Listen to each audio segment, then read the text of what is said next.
Hello friends, আমার চ্যানেলে সবাইকে স্বাগত। আমি আজকে আপনাদের বানিয়ে দেখাবো একটা স্পেশাল সন্দেশ।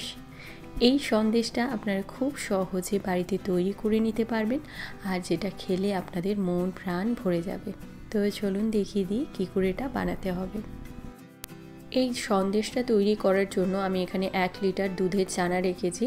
সফট ছানাটা যেন খুব ড্রাই না হয়, আবার খুব জলজলে না হয়।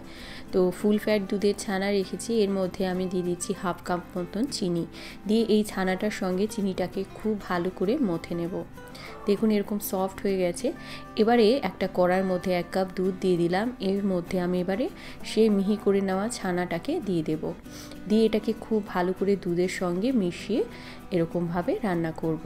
এবারে এর মধ্যে আমি দিয়ে দিচ্ছি 1 টেবিল স্পুন মতন গুঁড়ো দুধ আর একটু এলাচের গুঁড়ো, আর দিয়ে দিচ্ছি একটু ড্রাই ফ্রুটস। এটা অপশনাল, চাইলে আপনারা স্কিপও করতে পারেন। এর মধ্যে আমি আমন্ড, পেস্তা আর কাজু বাদাম গ্রেট করে নিয়েছি। এবার এই ছানাটাকে এরকম করে পাক দিয়ে যখন এরকম ঘন হয়ে যাবে, একটা বোলের মধ্যে নিয়ে এটাকে এরকমভাবে চেপে চেপে সেট করে নিতে হবে।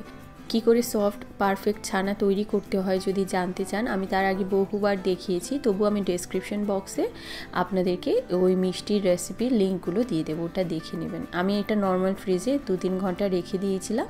দেখুন সুন্দর সেট হয়ে গেছে এই সন্দেশটা।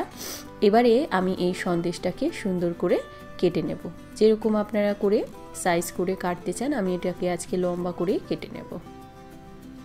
দেখুন সুন্দর সন্দেশ তৈরি হয়ে গেছে। তো আপনারা এইভাবে সন্দেশ তৈরি করুন, এটা খুব তাড়াতাড়ি হয়ে যায় আর খুবই টেস্টি লাগে এই সন্দেশটা খেতে। তো কীরকম লাগলো আমাকে জানাবেন। Please like and subscribe.